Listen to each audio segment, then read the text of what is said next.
안녕하세요. 이프라신입니다. 오늘은 저번 시간에 이어서 인무라를 다시 해봤는데요. 인무라 좀 어렵습니다. 뭐 어렵고 좀 지루하고 힘들기도 하고. 근데 또 막상 또뭐 그럴수록 더 완성하면 더 어떤 좀 뿌듯한 마음이 있죠. 뭐 붓질에 대해서 일단 좀 설명을 드릴게요. 초반에 붓질은 좀 강하게 누르듯이 또 붓도 좀 강한 붓으로 돈모붓 좀 뻑뻑하게 누르듯이 뭐 좀 칠하는데 이렇게 좀 누르듯이 강하게 칠하려면 좀 또 단호하게 결정력이 있어야겠죠. 초반에 너무 막 작은 것들 보여지는 너무 모든 것들에 연연하지 말고 그냥 마치 내가 지금 시력이 되게 막 갑자기 안 좋아진 거지. 그래서 뭔가가 상이 뿌해 보이는 거야. 잘 안 보여요. 뭐 그런 상태다 생각해도 좀 뭐 또 아니면은 내가 지금 갑자기 그림을 되게 엄청 못 그려. 그래서 막 자세한 거 막 똑같이 못 그려. 그래서 막 대충 막 그려야 돼. 막 이런 식으로 생각해도 돼요. 뭐 어찌됐든 초반에 묘사의 어떤 지옥에 빠지지 말고 큰 것들, 단순하고 큰 것들을 보면서 대신 붓질은 좀 단호하고 좀 세게, 너무 세게 할 필요는 없지만 그래도 어느 정도 좀 캔버스의 어떤 천을 좀 비비듯이 압착하듯이 좀 발라주는 거. 그게 초반의 붓질 요령입니다.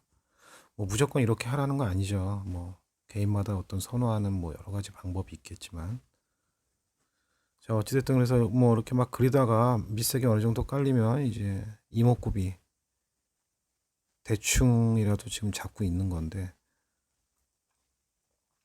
이것 또한 너무 바로 그냥 막 달겨들어서 똑같이 그리려고 한다기보다 일단은 뭐 눈의 왼쪽 눈과 오른쪽의 눈의 어떤 높이 그리고 뭐 위치 뭐 각도 이런 것들 길이 이런 것들 두께 이런 것들 잡아줘야겠죠.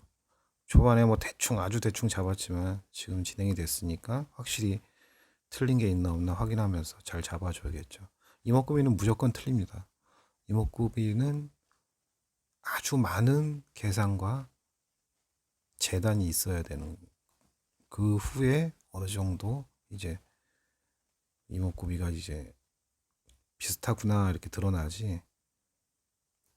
계속 비교하고 수평선상에서 계속 비교하고 틀렸나 안 틀렸나 그 수평선상에서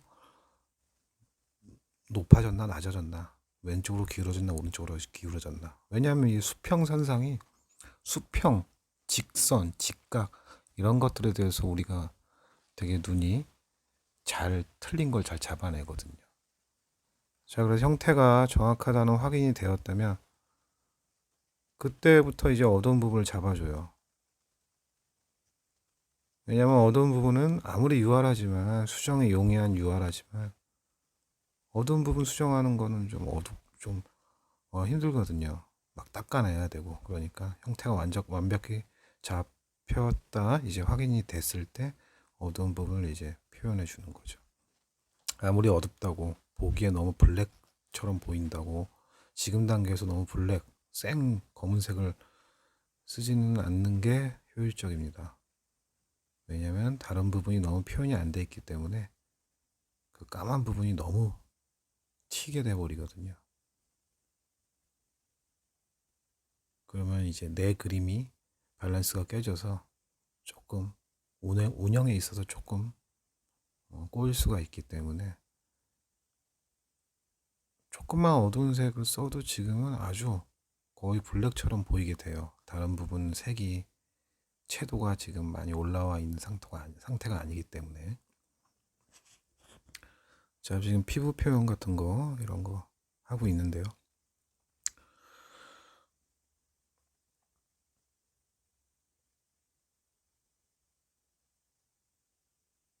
초반에 그렇게 좀 강하게 탄탄하게 이제 붓질을 페인팅을 해놨기 때문에 이 위에 약간 부드러운 붓으로 펴 바르듯이 부드럽게 바르는 페인팅이 좀 수월하게 이제 되는 거죠. 초반에 너무 물감을 이제 떡지게 발라놓는다거나 또 너무 뻑뻑하지 않은 기름기가 많은 그런 상태거나 또한 물감의 양이 너무 또 많거나 이렇게 되면은 지금 중간에 마르지 않은 상태에서 지금 하는 기법이 이 기법에서는 이제 지금 중반에서 피부 표현할 때 막 밑색이 밀리고 막 밑색이 너무 지나치게 막 올라오고 이런 어려움을 경험하게 될 건데 뭐 그런 어려운 경험들 막 여러 번 시행착오 하다 보면은 아실 거예요. 밑색을 초반에 색을 어떤 강도로 어떤 붓으로 어떤 느낌으로 칠을 해야 되는지.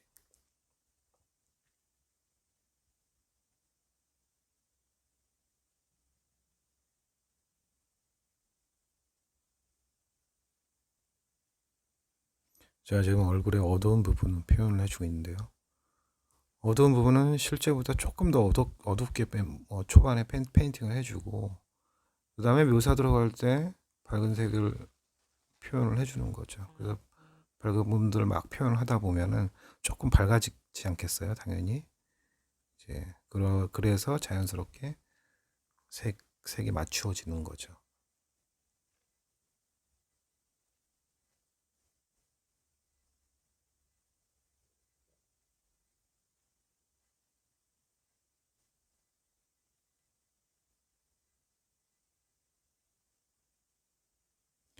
지금 제가 이제 팔레트를 쓰지 않고 캔버스에 막 물감을 묻혀서 좀 되게 지저분하게 막 하고 있는데 이거 뭐 단순히 좀 귀찮아서 이렇게 하는 거니까 이거는 이제 개의치 않으셨으면 좋겠습니다.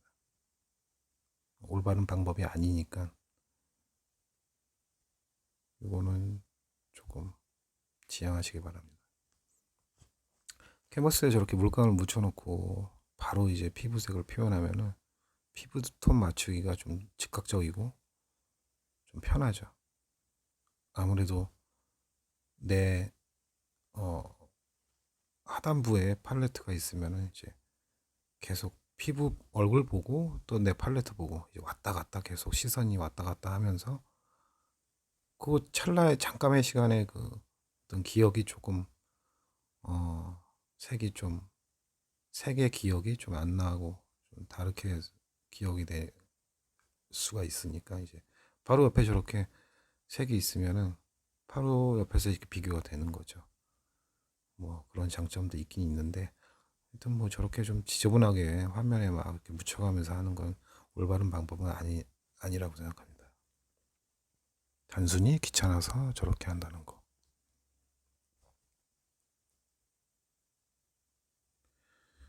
저 인물화, 특히 유아 인물화는 이렇게 좀 지루해요. 계속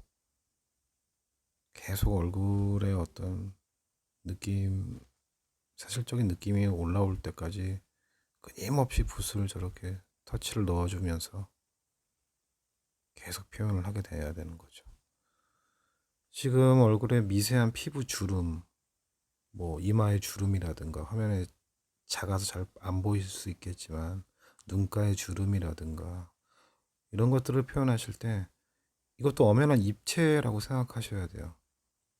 너무 단순한 무늬라든가 뭐 선이라고 이렇게 생각하지 말고 분명히 거기도 입체적인 변화 때문에 튀어나오거나 들어가서 그림자나 또한 빛이 맞닥뜨려져서 밝은 부분이라든가 이런 것들이 존재하거든요. 그래서 그 입체성을 잘 확인하고 시각적으로 받아들이고 그 입체의 모양과 입체성을 받아들이고 그 다음에 붓이 움직여야지 붓이 어떻게 움직일지 그 방향이라든가 움직임이 결정되는 거거든요.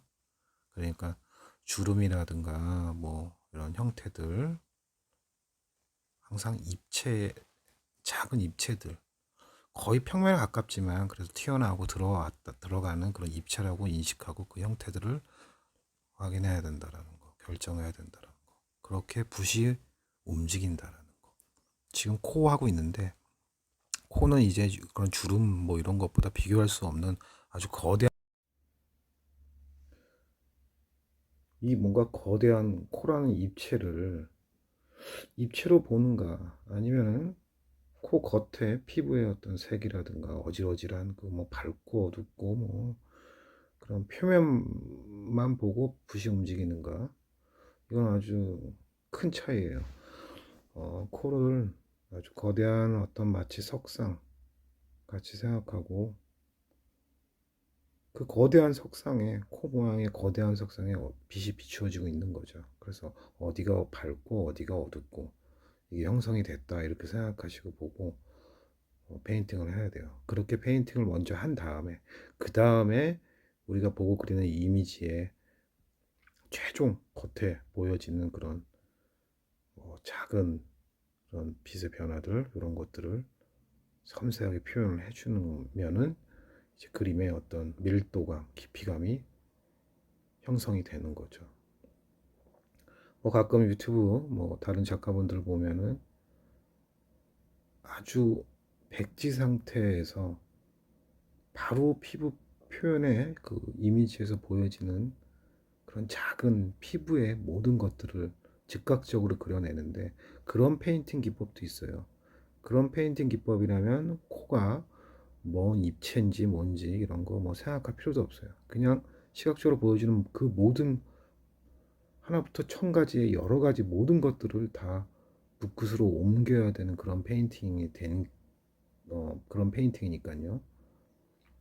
근데 지금 이 페인팅은 그런 페인팅은 아니죠. 여러 가지 페인팅 방법이 있는데, 이거는 계속 이제 만들어 가면서 마치 약간 건축적인 느낌과도 좀 비슷하다고 저는 개인적으로 생각하는데, 뭔가 이제 뼈대가 있고 기본적인 어떤 베이스가 있고, 또 그 위에 또 입체성을 만들어주고, 또 그 위에 최종 겉에 어떤 마치 벽지처럼 뭔가 최종 겉에 어떤 보여지는 작은 피부의 여러 가지 섬세한 변화들을 또 입혀주고 이렇게 완성이 되는 그런 페인팅인 거죠. 이거 수염을 그리는데, 수염도 뭔가 되게 몽실몽실한 그런 무슨 연기처럼 그런 털 이렇게 생각하는 것보다는, 초반에는 그냥 마치 무슨 석상처럼 조각가의 어떤 시선으로 큰 입체 덩어리, 돌로 된 입체 덩어리라고 생각하고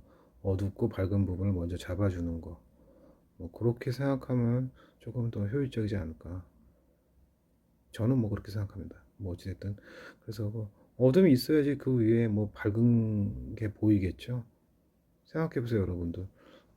화이트, 아니면 화이트에 가까운 것에 그 위에 아무리 밝은색 수염 모양을 그리려고 해도 밝은데 밝은 거 표현하면 보이겠어요. 그러니까 어두운 부분 먼저 잡아주고, 아니면 중간 톤, 아니면 좀 밝은 정도의 어둠, 다양한 어둠의 단계가 있겠죠. 이런 거 표현해 주고, 그리고 나서 그 위에 빨간색 수염을 표현해 주는 거죠. 지금 화면 보면은 저 봉이 있죠. 저거를 말스틱 이렇게 얘기를 한다고 하죠.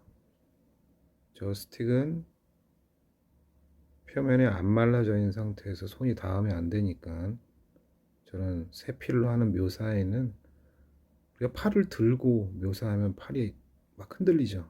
불안하고. 그러니까 이제 안정적으로 손을 받칠 수 있는 받침대 역할을 하는 거죠. 저 말스틱이라고 말하는 저 스틱은 국내 아무리 구입을 하려고 해도 판매하는 곳은 없더라고요. 그래서 그냥 저는 커튼봉 하나 남는 거 그냥 쓰고 있습니다.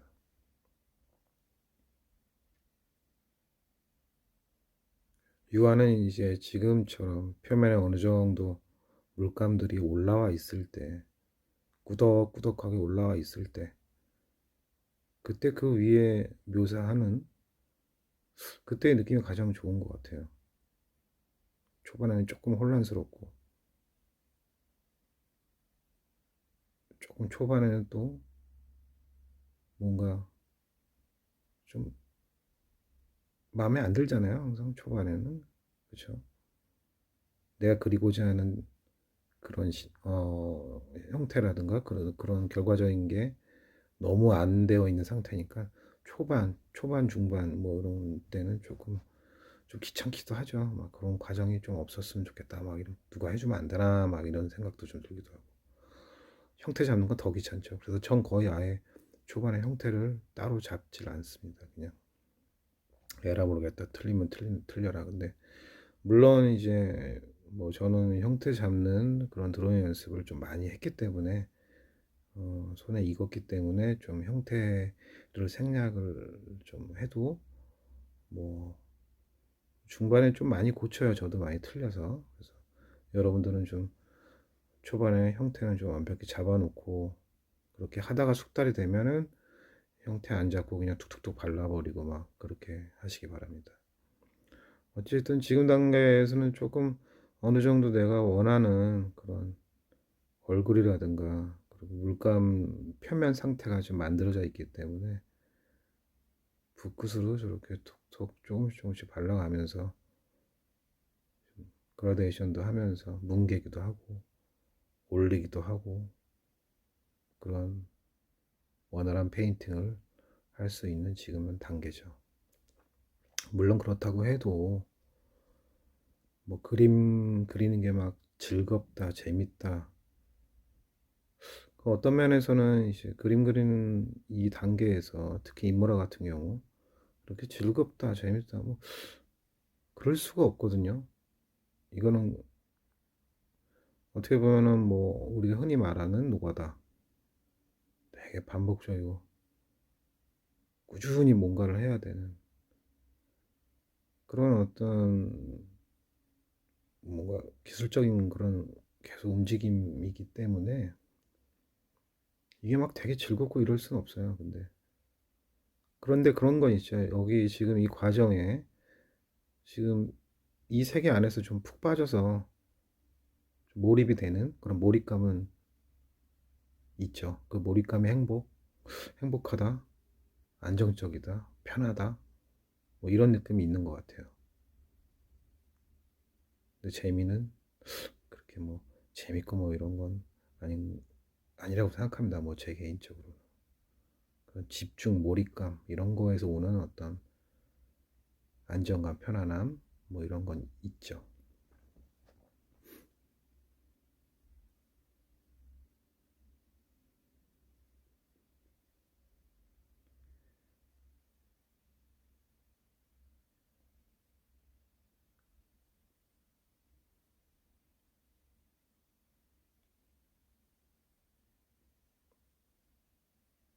지금 밑에 보면 물감이 좀 너저분하게 좀 발라져 있는데 아까 말씀드린 대로 이거는 뭐 그냥 제가 이번에는 팔레트를 좀 안 쓰고 이렇게 그림에다 그냥 바로 그냥 묻혀서 좀 지저분하게 하고 있는 점 좀 양해를 좀 부탁드립니다.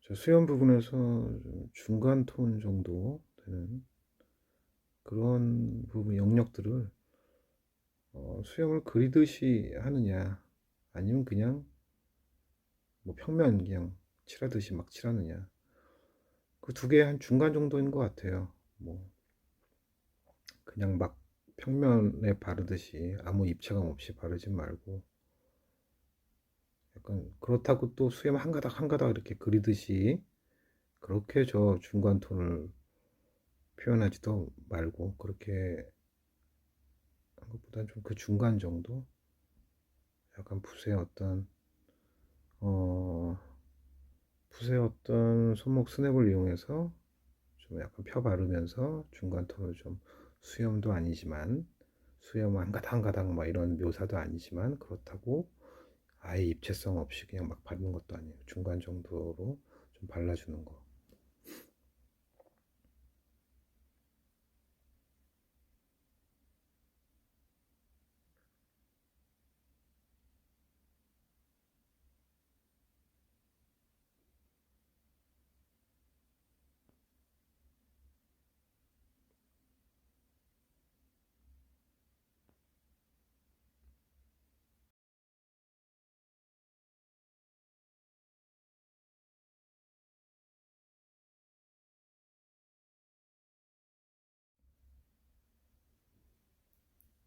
제가 지금 옷을 펴놨는데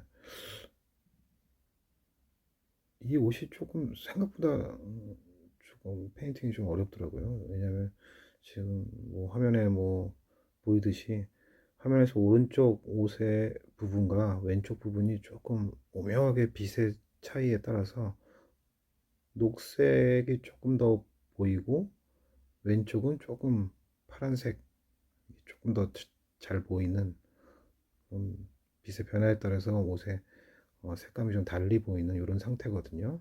이미지가. 그래서 조금 애매하긴 한데 어쨌든 이 옷은 지금 이미지상 보면은 좀 얇고 그런 마치 린넨 그런 여름 버석버석 소리가 나는 그런 만지면 그런 옷의 재질입니다. 그래서 옷이 뭐 예를 들어서 뭐 가죽인지 아니면 뭐 털옷인지 아니면 뭐 두꺼운 옷인지 아니면 뭐 지금은 색이 좀 반사되면서 색 변화가 있는 그런 재질인데 뭐 그렇지 않은 옷인지에 따라서 밑색을 어떻게 까는지 어떻게 표현하는지 운영이 달라지겠죠. 지금은 조금 어두운 전반적인 밑색을 깔고 빛이 딱 부딪히면서 색 변화가 일어나는 거니까 그럼 밑색 위에 티타늄 화이트를 섞은 뭐 어떤 색들 카키색 비슷한 거또 카키색이 좀 블루톤이 조금 더 드러나는 거 이런 색들을 좀 섞어가면서 빛이 부딪히면서 나오는 그런 밝은 부분들을 그 후에 조금 얇은 붓으로 크지 않은 붓으로 어, 톡톡톡 바르듯이 표현을 해주는 그런 운영을 하고 있습니다.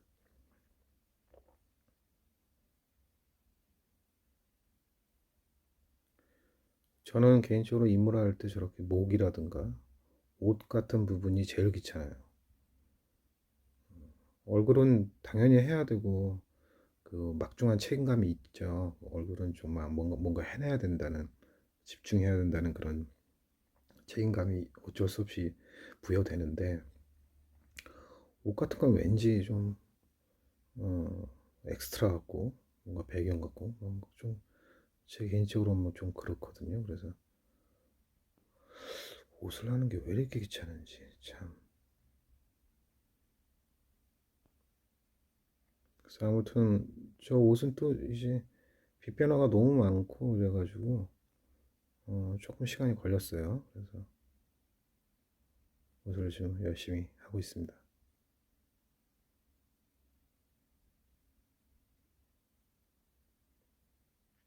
뭔가 이제 유아는 이제 운영이 되게 운영을 어떻게 하는가 그 운영의 어떤 과정 방법을 미리 인지하고 내가 먼저 결정해 놓은 상태에서 하고 있는 거 아닌가가 좀 중요한 것 같아요. 그래서 그렇게 과정이 내 머릿속에 어느 정도 잡혀 있지 않으면 되게 헤매기가 좀 쉽거든요.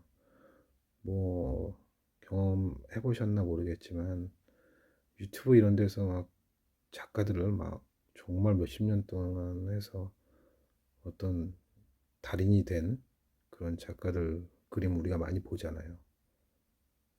그런 사람들은 그냥 너무 쉽게 쉽게 그리는 거야. 근데 막상 우리가 또 해보면은 막 꼬이고 다시 초반으로 갔다 막 묘사 열심히 하다가 또 다시 또 초반으로 갔다 뭔가 하여튼 과정에 있어서 막 어려움을 겪는 그런 경험들을 뭐 해보셨을 거라 생각합니다.